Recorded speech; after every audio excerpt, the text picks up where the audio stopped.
In this video and the upcoming videos, we are going to go deep into the rabbit hole of Flexbox and encounter three properties that can drive you mad in some examples. Now, remember, I said before that working with Flexbox is kind of more of an art than a very specific science. And we will now start touching those regions where this really gets, where this kind of really applies.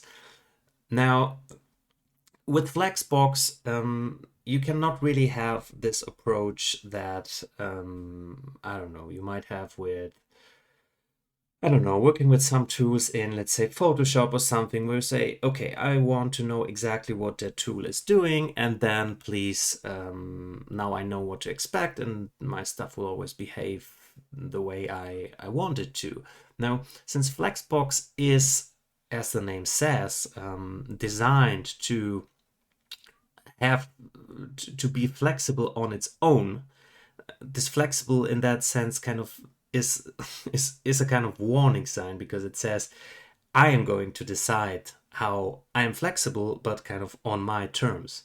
And the effect that this has is that you will encounter results that you did not expect necessarily, and you will not immediately understand them. Now, when you go deeper into Flexbox and the rules and have some experience, you will probably start to say, okay, I know, because the container has that, and here this property is set like that.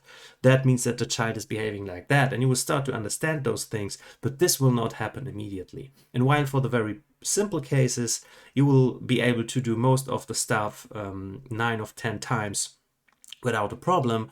This 10th time will drive you mad for a while until you really start getting it. And obviously, I'm also encountering those cases still. And then I have to sometimes look at an example for an hour or so, look at all the containers, and then after an hour, I get this aha moment. Okay, so what am I talking about here? Let's get more specific. What are the properties, the three properties that we are talking about? Now, when we select one of our familiar elements and go into our flex section, we already talked about the direction property. What we are going to talk about now is the basis property, the shrink property, and the grow property. And now, as opposed to many of those other properties that you can kind of say, okay, I have this property in some isolation and I can just see what it does, you should not think about those three properties along those lines. You should think about them kind of as a unity or as a trinity in that, for that matter here. Now, think about them as you are always setting all of them.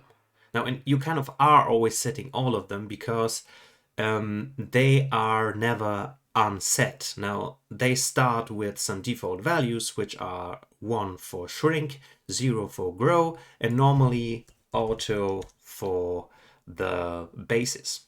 And now, for those of you who come from the web world, you might be familiar with the fact that in CSS, it's actually a recommended way to have a command which is called flex, an instruction where you are actually setting all three of those properties in one line.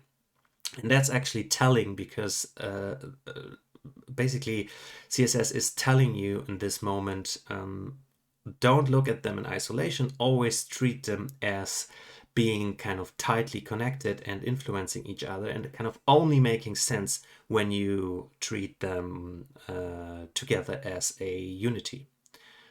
So let's have a look what that means.